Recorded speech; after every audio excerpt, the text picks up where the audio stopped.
नमस्कार, प्रणाम, आदाब। कोविड-19 के प्रादुर्भाव की वजह से आज विद्यार्थी शाला में प्रत्यक्ष अध्ययन अनुभव लेने से वंचित हैं। बृहन मुंबई महानगर पालिका शिक्षण विभाग ने एक सराहनीय कदम उठाया, जिससे हमारा कोई भी विद्यार्थी शिक्षा से वंचित न रहे। और इस श्रृंखला के अंतर्गत हम अपने विषय के रोचक घटक लेकर, रोचक वीडियोस लेकर आपके सामने उपस्थित रहेंगे। और इसी के अंतर्गत मैं श्रीमती पूर्णिमा पांडे आप सभी को वर्चुअल स्टूडियो क्लास में आमंत्रित करती हूँ अपने एक नए विषय के साथ, नए घटक के साथ। तो चलें अपने विषय के संग। भूगोल कक्षा 9वीं पाठ 9 व्यापार के पहले भाग में हमने जाना कि व्यापार क्या होता है, व्यापार के प्रकार कौन कौन से हैं, जैसे थोक व्यापार, चिल्लर व्यापार यानी रिटेल व्यापार, देशांतर्गत व्यापार, अंतर्राष्ट्रीय व्यापार, ऐसे बहुत से मुद्दों के बारे में हमने जानकारी प्राप्त की।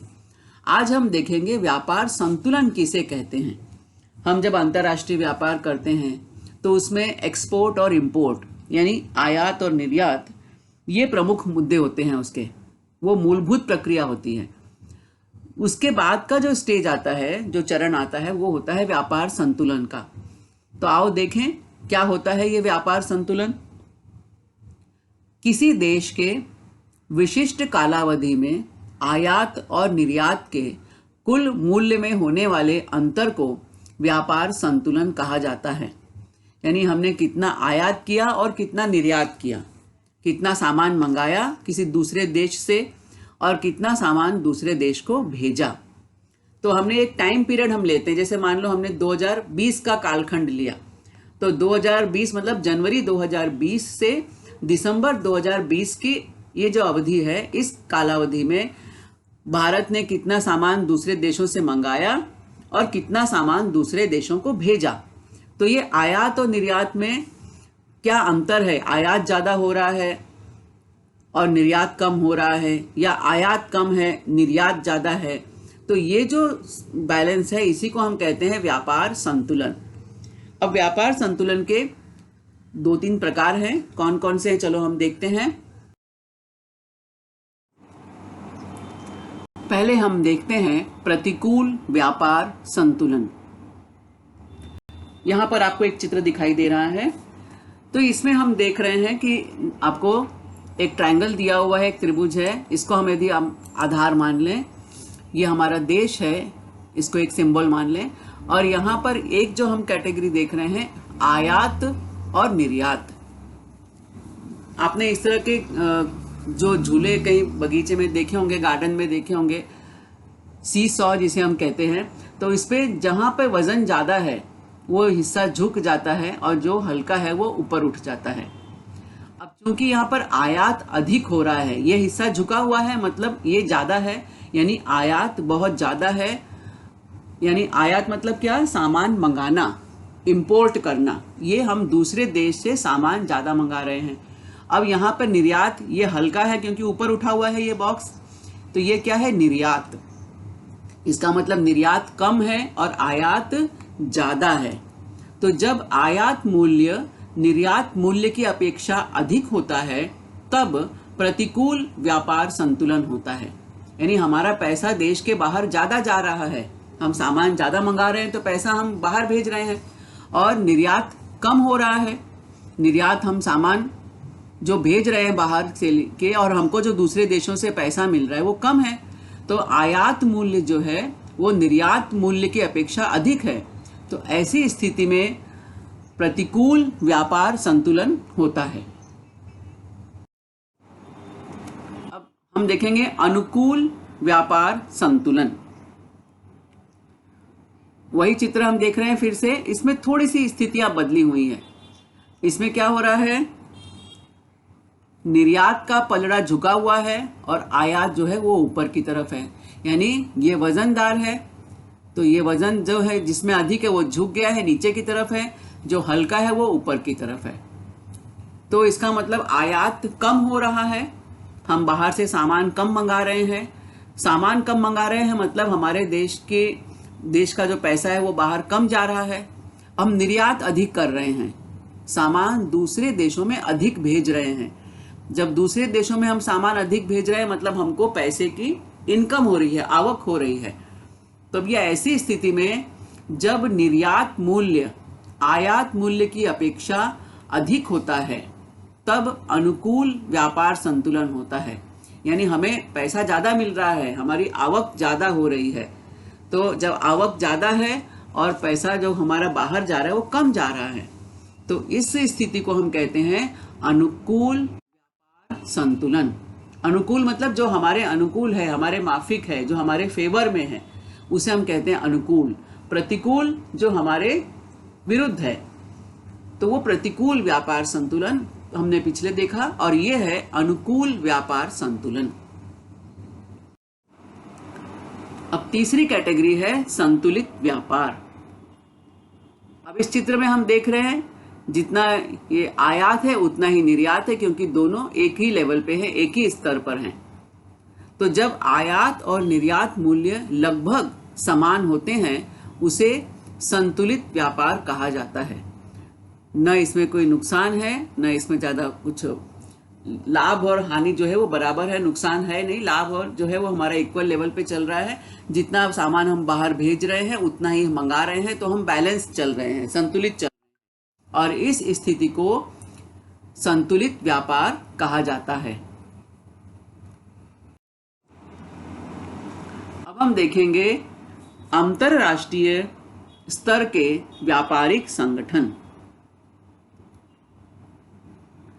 आपको मैंने पिछले वीडियो में कुछ प्रश्न दिए थे, और वो जैसे यहाँ पर उसे मैं दोहरा रही हूँ कि मानो कि आप व्यापारी हैं और आपको अपने उत्पादन को देश के अन्य राज्यों में बेचना है, और उसी प्रकार यह उत्पादन आपको विश्व के कुछ देशों में भी बेचना है।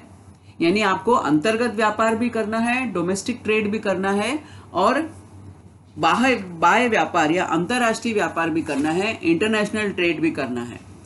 Domestic trade and international trade, अंतर्गत व्यापार और अंतरराष्ट्रीय व्यापार। तो अब आपको बताना है कि इनमें से कौन सा व्यापार करना सरल है, डोमेस्टिक या अंतर्गत व्यापार करना सरल है या अंतरराष्ट्रीय व्यापार करना सरल है। किस व्यापार में सीमाएं आ सकती हैं, उसके कारणों को खोजिए। ये प्रश्न मैंने आपसे पूछा था। चलो यहाँ चर्चा करते हैं उस पर। अंतरराष्ट्रीय व्यापार की प्रक्रिया स्थानीय स्वरूप के व्यापार की अपेक्षा कठिन होती है, अधिक कठिन होती है। जब हम देश के अंतर्गत व्यापार करते हैं, डोमेस्टिक ट्रेड करते हैं या स्थानीय व्यापार करते हैं, तो हमें आवागमन की कोई समस्या नहीं होती है या कोई ज़्यादा अड़चन नहीं आती है। हम ट्रेन से, बस से, ऑटो से या फ्लाइट से एक जगह से दूसरी जगह जा सकते हैं। हमें एक राज्य से दूसरे राज्य में जाने के लिए किसी तरह के वीज़ा, पासपोर्ट की ज़रूरत नहीं होती। पूरे देश में, हमारे भारत देश में पूरे एक ही कानून है, तो सभी राज्यों में वही कानून लागू है। मान लो महाराष्ट्र में रहने वाला कोई व्यक्ति है, उसे जम्मू कश्मीर में रहने वाले व्यक्ति के साथ सेब का व्यापार करना है, एप्पल का, तो पूरे देश में चूंकि एक ही नियम कानून है तो हमें ज़्यादा कुछ उसमें अड़चन नहीं आएगी। तो हम जब डोमेस्टिक ट्रेड करते हैं तो उसमें हमें किसी तरह की समस्या नहीं आती। लेकिन हम जब अंतर्राष्ट्रीय व्यापार करते हैं, अंतर्राष्ट्रीय व्यापार दो देशों के बीच होता है। जैसे भारत एक देश है और दूसरा देश कोई और भी हो सकता है, चाहे वो अमेरिका हो, रूस हो, चीन हो, जापान हो, ग्रेट ब्रिटेन हो, या हम ऑस्ट्रेलिया हो, या जर्मनी हो, इटली हो, फ्रांस हो, कोई भी देश हो सकता है, ब्राजील हो, चिली हो, हम किसी भी देश से व्यापार कर सकते हैं। तो मतलब उसमें भारत के अलावा दूसरे देशों का समावेश है। तो अब जब हम दूसरे देशों से व्यापार करते हैं तो वहां पर व्यापार दो देशों के बीच होता है, दो व्यक्तियों के बीच नहीं होता। यदि हम भारत के अंतर्गत हम व्यापार करें तो हम आसाम में रहने वाला व्यक्ति तमिलनाडु में आकर अपना सामान बेच सकता है, पंजाब में रहने वाला व्यक्ति महाराष्ट्र में आकर अपना सामान बेच सकता है, महाराष्ट्र में रहने वाला व्यक्ति गुजरात जा सकता है, उत्तर प्रदेश जा सकता है, बिहार जा सकता है। यानी हम देश में कहीं भी आवागमन कर सकते हैं बिना किसी बंधन के, हमें उसके लिए किसी अनुमति की जरूरत नहीं होती। लेकिन हम जब दूसरे देशों से व्यापार करते हैं तो उस देश की अर्थव्यवस्था यह हमारे अंतर्राष्ट्रीय व्यापार को प्रभावित करती है। वहाँ उस देश की सरकारी नीतियाँ, अब हमारे देश की कुछ नीति हो सकती है सरकार की, उस देश की सरकार की कुछ नीतियाँ हो सकती हैं। यदि उन नीतियों में मैच नहीं है तब कहीं ना कहीं व्यापार में रुकावट आती है। बाजार केंद्र कैसे हैं, कानून, हर देश का अपना कानून होता है, तो उस कानून के अंतर्गत हमें कैसा व्यापार करना है, ये सारी चीजें निर्भर करती हैं।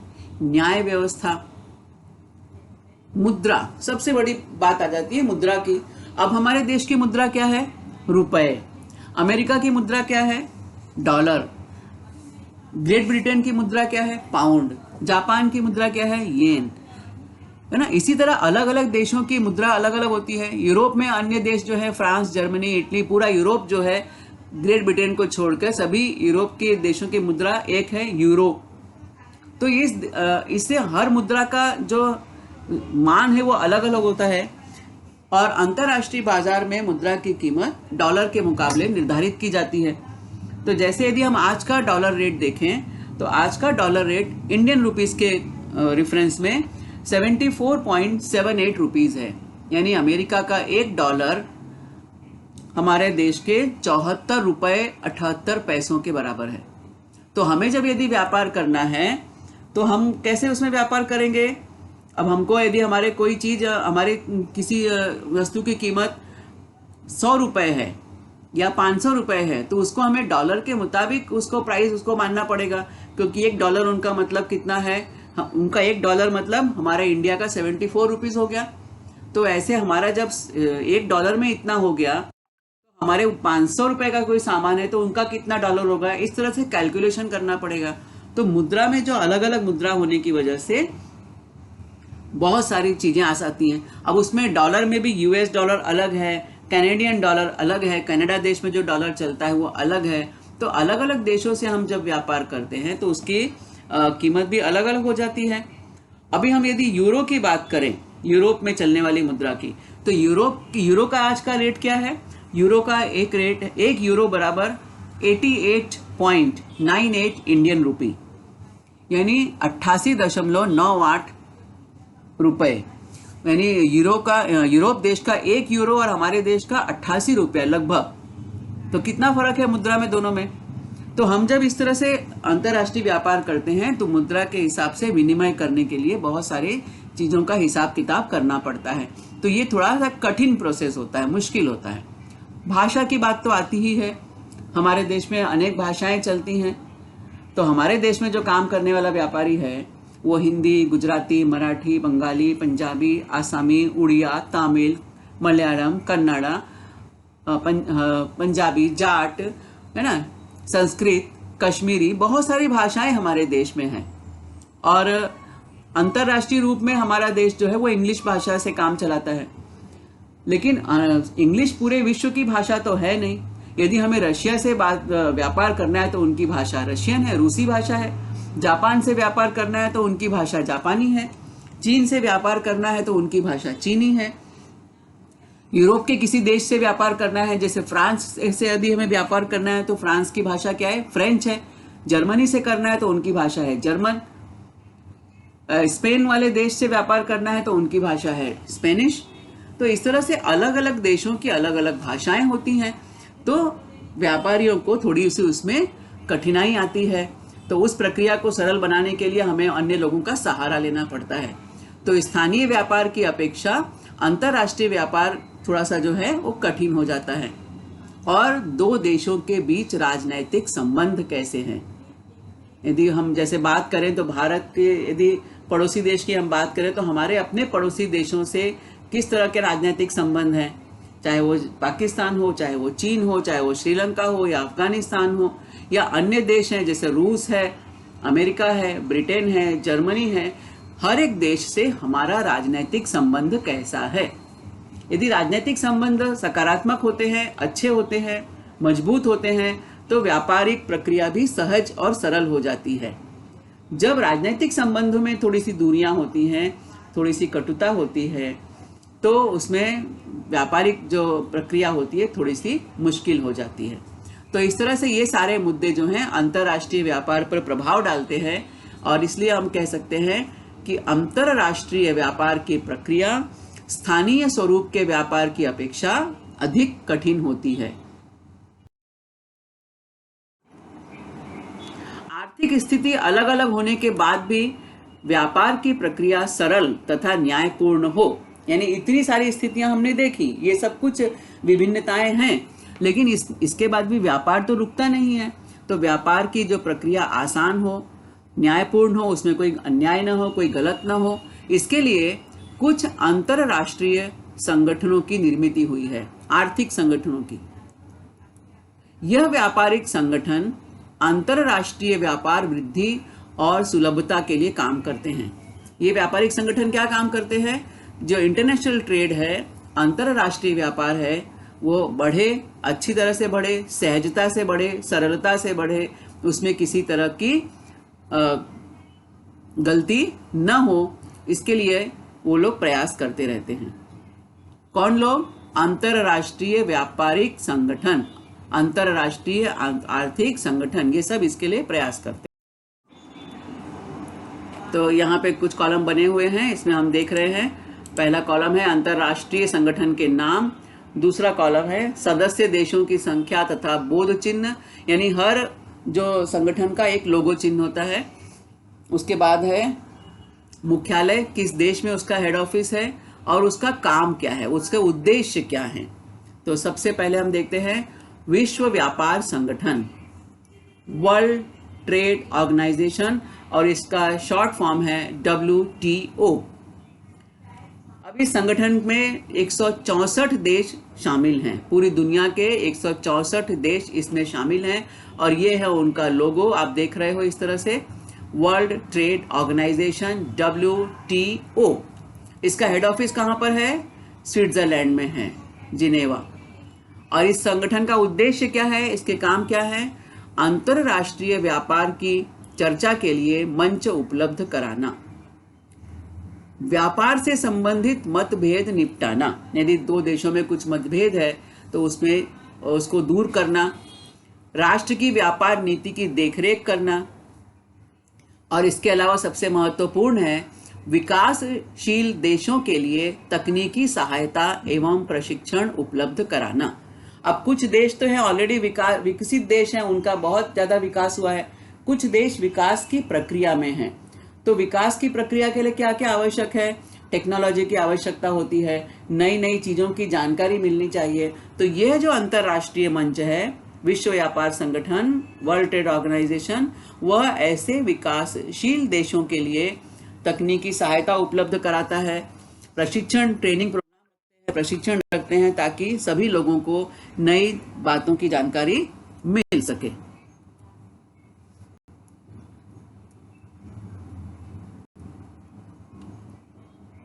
अब हम दूसरा देखते हैं, यूरोपियन संघ, EU, यूरोपियन यूनियन, और उसमें 28 देश शामिल हैं, और इसका लोगो हम देख रहे हैं यूरोपियन यूनियन का, ये उसका प्रतीक चिन्ह है, और इसका हेड ऑफिस है ब्रुसेल्स, बेल्जियम में। बेल्जियम यूरोप का एक देश है।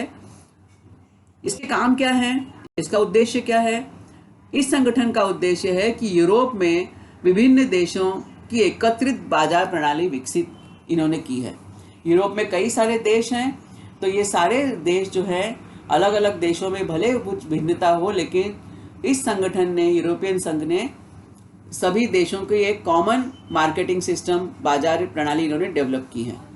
और इसका उद्देश्य है कि यूरोप में वस्तुओं, सेवाओं और पूंजी का स्वतंत्र संचार करना। सभी देशों ने वस्तुओं का लेन देन करते समय सभी वस्तुओं का कर रद्द किया है, यानी यूरोप के सभी देशों में यदि जो आपस में व्यापार हो रहा है तो उस पर कोई टैक्स नहीं लगेगा। ये इन्होंने सिस्टम अपने डेवलप किया है। OPEC, organization of petroleum exporting countries, 13 देश इसके सदस्य हैं, और इसका मुख्यालय यूरोप के देश ऑस्ट्रिया की राजधानी वियना में है, और इसका मुख्य कार्य उद्देश्य है खनिज तेल के अंतरराष्ट्रीय व्यापार पर नियंत्रण रखना, सदस्य देशों के बीच तेल उत्पादन तथा उसकी कीमत को नियंत्रित रखना, और तेल निर्यात में सूत्रता बनाए रखना।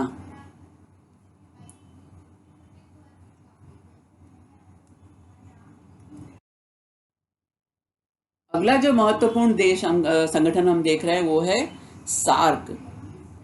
सार्क जो है ये है south Asian association for regional cooperation. 8 देश इसके सदस्य हैं और इसका मुख्यालय जो है हमारे पड़ोसी देश नेपाल की राजधानी काठमांडू में है।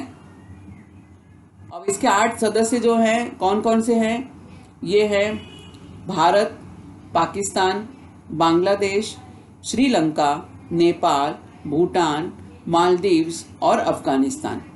ये 8 इसके सदस्य देश हैं।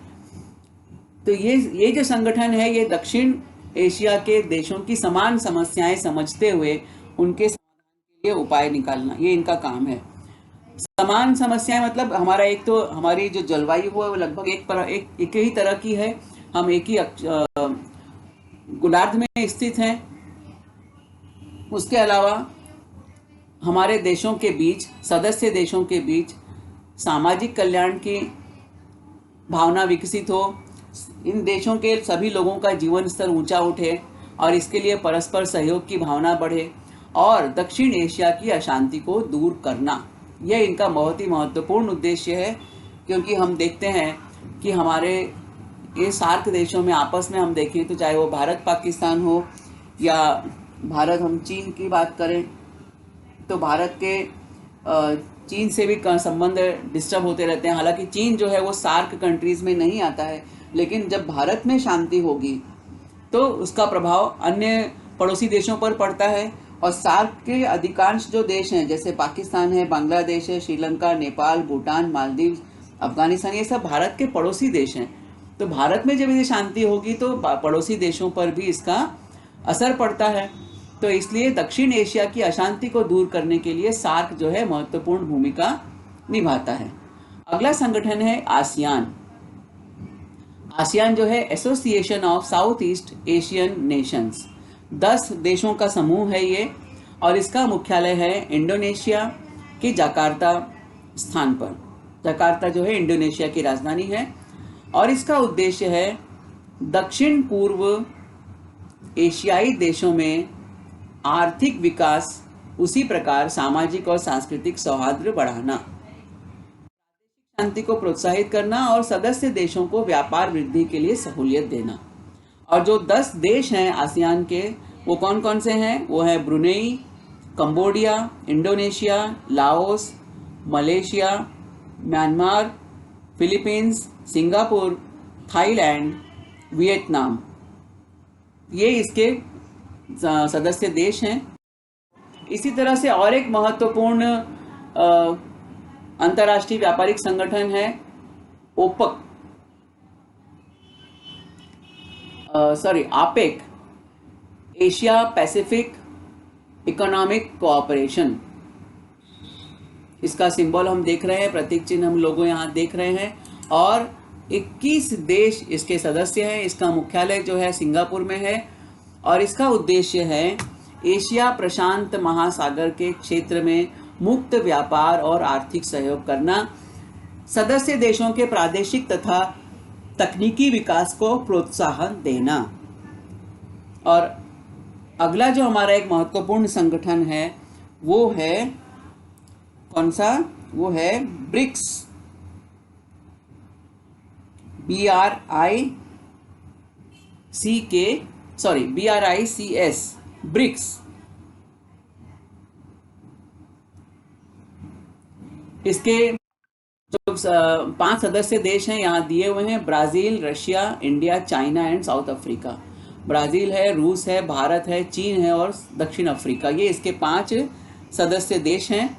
और इन्हीं के ब्राजील का B, रशिया का R, इंडिया का I, चाइना का C और साउथ अफ्रीका का S, इससे मिलाकर ये नाम पड़ा है। इसका मुख्यालय है चीन में, चीन के शंघाई शहर में इसका मुख्यालय है। और इनका भी उद्देश्य है संगठन के देशों की अर्थव्यवस्था वृद्धि के लिए निधि उपलब्ध करना, आपस में आर्थिक सहयोग बढ़ाना और आर्थिक सुरक्षा मजबूत करना। तो इस तरह से हम जो देख रहे हैं कि जितने भी अंतर्राष्ट्रीय व्यापारिक संगठन हैं, इनका मुख्य उद्देश्य क्या है कि आपस में आर्थिक सहयोग बढ़े, शांति को प्रोत्साहन मिले, सभी देशों में शांति रहे और सभी को आर्थिक सुरक्षा। अब इसके बाद व्यापार का एक महत्वपूर्ण मुद्दा होता है विपणन यानी मार्केटिंग का। हम मार्केटिंग में क्या क्या चीजें आती हैं? प्रोडक्ट्स एंड सर्विसेज, प्राइसिंग, कीमत क्या है उसकी, उस चीज का हम प्रमोशन कैसे कर रहे हैं, अपने उत्पादन जो है उसको कैसे हम लोगों तक पहुंचा रहे हैं, उसका वितरण कैसे हो रहा है, डिस्ट्रीब्यूशन, और उसमें और क्या क्या हम विकास कर सकते हैं, क्या क्या डेवलपमेंट कर सकते हैं, उसके लिए हम क्या क्या रिसर्च कर रहे हैं। ये चीजें जो होती हैं मार्केटिंग का या विपणन का मुख्य हिस्सा होती हैं। किसी वस्तु का उचित ढंग से होने वाला प्रस्तुतिकरण महत्वपूर्ण होता है। हम जब कोई भी सामान खरीदते हैं दुकान पर जाके, तो हम सबसे पहले क्या देखते हैं, वो कैसे साफ सुथरा है कि नहीं, वो उसकी पैकिंग अच्छी है कि नहीं, रंग सुंदर है कि नहीं, है ना। तो हमारे सामने जो जिस ढंग से वो वस्तु रखी जाती है उसका प्रस्तुतिकरण बहुत ही महत्वपूर्ण होता है। और इस प्रस्तुतिकरण में कौन कौन सी चीजें हैं? उस वस्तु की कीमत, गुणवत्ता, केवल सस्ता है महंगा है ये नहीं, उसकी क्वालिटी क्या है, उसकी गुणवत्ता क्या है, उसकी श्रेणी, और उपभोक्ता के समक्ष उस वस्तु को रखने का प्रकार अर्थात पैकिंग, सामान की पैकिंग कैसी है। तो ग्राहक के सामने कोई भी सामान हम जब खरीदते हैं तो ग्राहक के लिए क्या क्या चीज महत्वपूर्ण होती है? पहले तो उसकी कीमत क्या है, उस सामान की क्वालिटी क्या है, उस सामान की श्रेणी क्या है, और वो सामान की पैकिंग कैसी है। ये सब चीजें हमारे लिए बहुत ही महत्वपूर्ण होती हैं। कृषि माल और औद्योगिक उत्पादन पर प्रक्रिया करके उपभोक्ता की दृष्टि में वस्तु के स्तर में वृद्धि होती है। कृषि माल यानी खेती का सामान जो है, फूल, फल, सब्जी, ये सभी सामान है। इसके अलावा अनाज, ये सभी कृषि उत्पादन है। तो इन पर प्रक्रिया की जाती है। डायरेक्ट हमने खेत से फसल काटी और उसको तो हम नहीं बेचते। खेतों में हमने अनाज अलग कर लिया, भूसा अलग कर लिया, अनाज अलग कर लिया, तो भी अनाज की फिर से सफाई होती है, उसकी अलग अलग क्वालिटी रहती है। एक ही खेत में जो गेहूं पैदा हुआ है उसमें भी हम गेहूं छांटते हैं कि ये इसके दाने बड़े हैं, इसके दाने थोड़े छोटे हैं। तो इस तरह की जो श्रेणी करते हैं उसको अलग अलग कैटेगरी में करते हैं, फिर उसकी पैकिंग, और फिर वो सामान बाजार में आता है। तो ये सारी जो चीजें हैं ये उपभोक्ता के लिए बहुत ही महत्वपूर्ण होती हैं। उसी तरह से कोई औद्योगिक उत्पादन, किसी फैक्ट्री में बनने वाला कोई सामान है, डायरेक्ट सामान बना और मार्केट में आ गया तो कोई खरीदते हैं क्या? नहीं। जब हम खरीदते समय पहले हमको मालूम होना चाहिए ना कि इसकी कीमत क्या है, कितने का है सामान, इसकी सामान की उपयोगिता क्या है, इसकी क्वालिटी क्या है। इन सब चीज़ों पर ध्यान रखकर जब काम किया जाता है तो वह मार्केटिंग का एक महत्वपूर्ण हिस्सा होता है। तो इन शॉर्ट यदि हम कहें तो बिक्री वृद्धि की कला को विपणन कहते हैं, और उचित विपणन से व्यापार में वृद्धि होती है। हम अच्छे से और अच्छे की ओर चलते हैं। जैसे आपके हमारी किताब में उदाहरण दिया हुआ है, एक किसान है धोंडीपा, उसके खेती का सामान बहुत अच्छा है लेकिन उसको मार्केट में कीमत नहीं मिलती, उस सामान की भरपूर कीमत नहीं मिलती। क्यों नहीं मिलती? अब इस पर उसके बेटे ने काम किया। उसका बेटा कॉलेज में पढ़ता था, उसने पढ़ाई की, टेक्नोलॉजी से अवगत हुआ, तो उसने क्या किया सबसे पहले जो अपना कृषि का उत्पादन था, जो प्रोडक्ट था, उसको साफ किया, साफ करके उसकी पैकिंग अच्छी की। पैकिंग करने के बाद उसके ऊपर उसकी कीमत, उसकी गुणवत्ता सब लिखा, और फिर उसने देश के सुपरमार्केट में जाकर मॉल से संपर्क किया। तो अब सुपरमार्केट वाले या मॉल वाले या दुकान वाले उसके सामान को देखकर खुश हुए कि अरे वाह, इसकी तो क्वालिटी बहुत अच्छी है, इसकी पैकिंग बहुत अच्छी है, लोगों को खरीदने में आसानी होगी। तो इस तरह से उसके सामान फटाफट बिकने लगा। तो अब धोंडीबाग का सामान जो पहले कम कीमत में बिक रहा था, बिक पहले भी रहा था लेकिन कीमत कम थी, लेकिन अब मार्केटिंग के बाद, इस तरह से प्रस्तुतिकरण के बाद, अच्छी तरह से पैकिंग के बाद, उसकी क्वालिटी मेंटेन करने के बाद उसके सामान की कीमत बढ़ गई। तो इनफैक्ट हम कह सकते हैं मार्केटिंग या विपणन क्या है कि बिक्री में हमारी जो है उसमें वृद्धि हो, बिक्री ज़्यादा हो, हमें ज़्यादा पैसे मिले। तो ये जो कला है इसे ही हम कहते हैं विपणन। अब विपणन के द्वारा हम क्या क्या कर सकते हैं, मार्केटिंग के द्वारा हमारा कौन सा उद्देश्य साध्य होता है? तो विपणन के द्वारा अनुशासनबद्ध पद्धति से व्यापार में वृद्धि होती है, सिस्टमैटिक वृद्धि होती है। हम अच्छी पैकिंग करते हैं, हम अच्छी गुणवत्ता मेंटेन करते हैं, सामान की श्रेणी अच्छी रहती है, तो उसके बाद व्यापार में अपने आप बढ़ोतरी होती है कि लोगों को अच्छा सामान चाहिए, अच्छी क्वालिटी चाहिए। तो लोग सोचते हैं कि चलो 2 पैसा ज़्यादा भी दो लेकिन सामान तो अच्छा मिले। अभी हम मार्केट से हम गए, चावल खरीद के लाए। अब चावल में यदि बहुत ज़्यादा कंकड़ है, ज़्यादा पत्थर है, तो उसको चावल बीनना पड़ेगा, ज़्यादा मेहनत लगेगी, भले वो चावल सस्ता है। और यदि हमने वही 2 रुपये किलो, मान लो कोई चावल 50 रुपये किलो है, उसमें कंकड़ ज़्यादा है। एक चावल है जो 52 रुपये किलो है, उसमें कंकड़ नहीं है, चावल चुना हुआ है, साफ चावल है, तो हम क्या सोचेंगे, जाने तो 2 रुपये महंगा है तो क्या हुआ, लेकिन मगजमारी तो नहीं है, झंझट तो नहीं है। बाद में चावल सीधे हमने निकाला, धोया, पानी डाला और चाना पकने के लिए रख दिया। तो इस तरह से हम विपणन के द्वारा एक सिस्टमैटिक पद्धति से व्यापार में बढ़ोतरी कर सकते हैं। दूसरी बात है, एक ही समय पर उत्पादन को बड़े पैमाने पर वितरित किया जाता है। स्केल पर बड़ी मात्रा में हम सामान को जो है डिस्ट्रीब्यूट कर सकते हैं और उत्पादन को अधिक से अधिक उपभोक्ताओं तक पहुंचाया जाता है। उपभोक्ता मतलब ग्राहक, कस्टमर। और सबसे बड़ी बात कि उत्पादन का विक्रय मूल्य भी बढ़ता है। जैसे मैंने आपको उदाहरण दिया अभी चावल का, तो उत्पादन का विक्रय मूल्य बढ़ गया, तो क्वालिटी मेंटेन की, गुणवत्ता मेंटेन की, उसका श्रेणी मेंटेन की, तो उत्पादन का विक्रय मूल्य बढ़ जाता है। विज्ञापन विपणन का महत्वपूर्ण भाग है। अब उसके बाद और एक महत्वपूर्ण हिस्सा जुड़ता है विज्ञापन का, एडवर्टाइजमेंट का। विज्ञापन के द्वारा उपभोक्ता में आवश्यकता की भावना का निर्माण किया जाता है।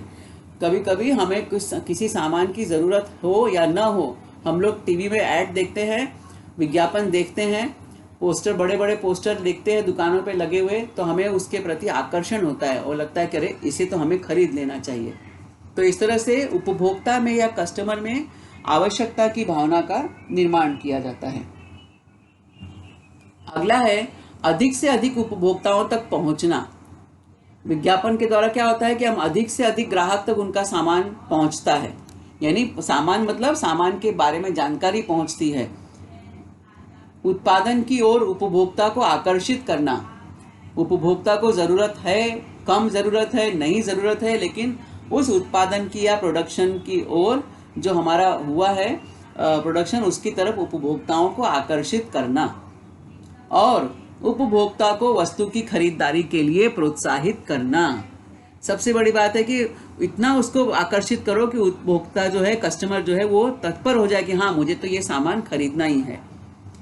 यह विपणन का मुख्य उद्देश्य है, मार्केटिंग का मुख्य उद्देश्य यही है। कभी कभी हम सब भी इस चक्कर में फंस जाते हैं या हम कहें कि उसमें घूम जाते हैं कि हम कोई चीज़ की बार बार उसका ऐड देखते हैं तो लगता है अरे हाँ ये चीज़ तो हम, बाद में हम मार्केट में जाते हैं और हमने उसका ऐड देखा हुआ रहता है तो याद आता है अरे ये तो फला ऐड में हमने देखा था, उसमें उस बच्चे ने ऐसा ड्रेस पहना था, ऐसी चप्पल पहनी थी, या ऐसा नाश्ता किया था, इस तरह का सामान खाया था, आइसक्रीम खाई थी।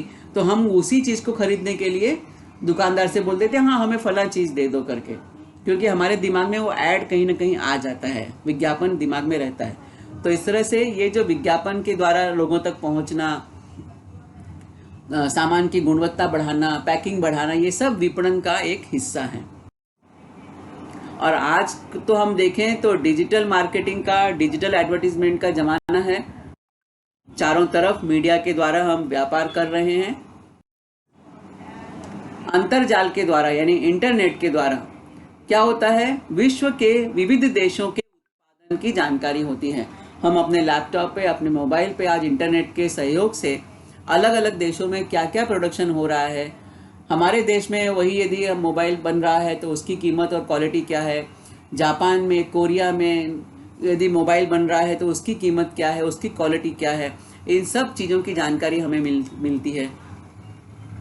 तो इंटरनेट आज व्यापार में एक बहुत ही सक्रिय और महत्वपूर्ण भूमिका निभा रहा है। आज एक बटन पे हम दुनिया के किसी भी देश पे से संपर्क कर सकते हैं। हमारे मोबाइल का हमने एक बटन क्लिक किया, सर्च में लिखा हमें ये चाहिए, और देश के, न केवल अपने देश के बल्कि दुनिया के किसी भी देश के किसी भी हिस्से में क्या प्रोडक्शन हो रहा है उसको हम उसके बारे में हम जान सकते हैं। तो आज दुनिया जो है वो एक उंगली पर चलती है, दुनिया हमारी मुट्ठी में है। इंटरनेट की सुविधा के कारण या अंतरजाल की सुविधा के कारण ऑनलाइन ट्रेडिंग, ई मार्केटिंग जैसे साधनों का उपयोग आज उपभोक्ता बड़ी सहजता से करता है। आज तो और कोरोना के इस काल में तो ये ऑनलाइन ट्रेडिंग, ऑनलाइन मार्केटिंग, ई मार्केटिंग, यहाँ तक कि ई एजुकेशन, हमारा शिक्षण भी ऑनलाइन चल रहा है। विज्ञापन जो है ये मार्केटिंग का आज एक सबसे महत्वपूर्ण हिस्सा बन चुका है। आज हर सामान का विज्ञापन हो रहा है और विज्ञापन के द्वारा सामान की बिक्री में भी वृद्धि हो रही है। तो विज्ञापन जो है ये मार्केटिंग का एक अहम हिस्सा है।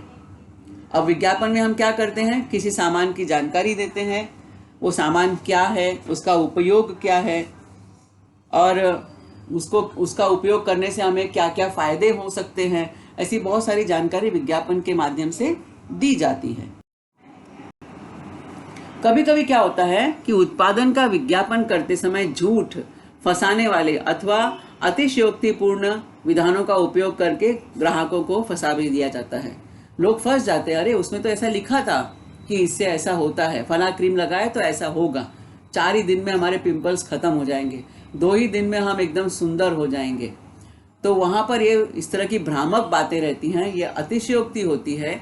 और आजकल तो आपने देखा होगा बहुत सारे विज्ञापनों के नीचे लिखा जाता है कि यह स्टंट किया जा रहा है, इसे आप घर पर, इस स्टंट को घर पर करने का प्रयास न करें। इसका मतलब वो अतिशयोक्तिपूर्ण उसमें दिखा रहे हैं कि जो चीजें संभव नहीं है लेकिन वो विज्ञापन के माध्यम से दिखाई जाती हैं, तो ग्राहक उसकी तरफ आकर्षित होता है। बहुत सारे कोल्ड ड्रिंक्स का हम विज्ञापन देखते हैं, उसमें दिखाते हैं कि एक घूंट हमने कोल्ड ड्रिंक लिया नहीं कि हम 2 पहाड़ों को कूद के चले जाते हैं। क्या ये संभव है? बिल्कुल संभव नहीं है। तो ये भ्रामक विज्ञापन है। लेकिन आज अब इसके लिए क्या, लेकिन उसके नीचे लिखा रहता है कि यह स्टंट है, कृपया इसे घर पर इसका प्रयास न करें। क्यों लिखा रहता है वो आपको मैं आगे बताऊंगी। तो विज्ञापन करते समय इस तरह की अतिशयोक्तिपूर्ण बातें न दिखाई जाए। वह अन्य वस्तुओं के दोष भी कभी कभी हम बताते हैं।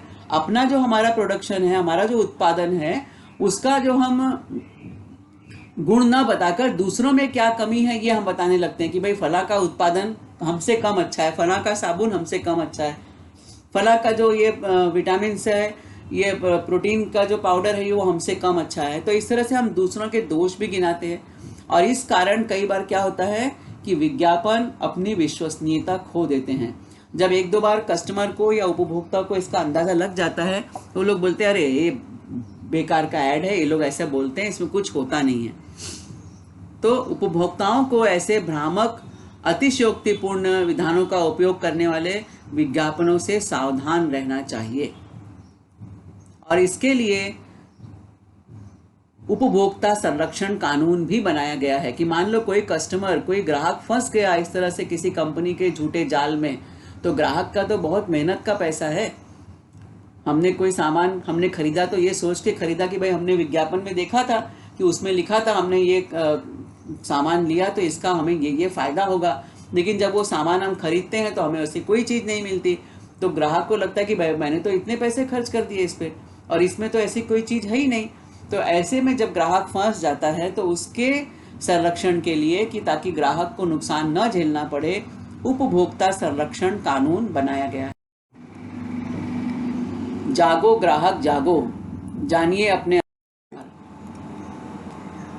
तो 24 दिसंबर को राष्ट्रीय उपभोक्ता अधिकार दिवस मनाया जाता है और 15 मार्च को विश्व उपभोक्ता दिवस मनाया जाता है। यह वीडियो देखा, सुना और समझा। मुझे पूरा विश्वास है कि यह वीडियो आपको पसंद आया है। इसे अधिकाधिक देखें, लाइक करें, सब्सक्राइब करें, अपने साथियों के साथ शेयर भी करें। आपके सुझाव और आपके कमेंट्स नीचे कमेंट्स बॉक्स में अपेक्षित हैं। कृपया हमें इनसे जरूर अवगत कराएं। तो मिलते हैं अगले वीडियो में किसी नए विषय के साथ, किसी नए घटक के साथ। तब तक धन्यवाद।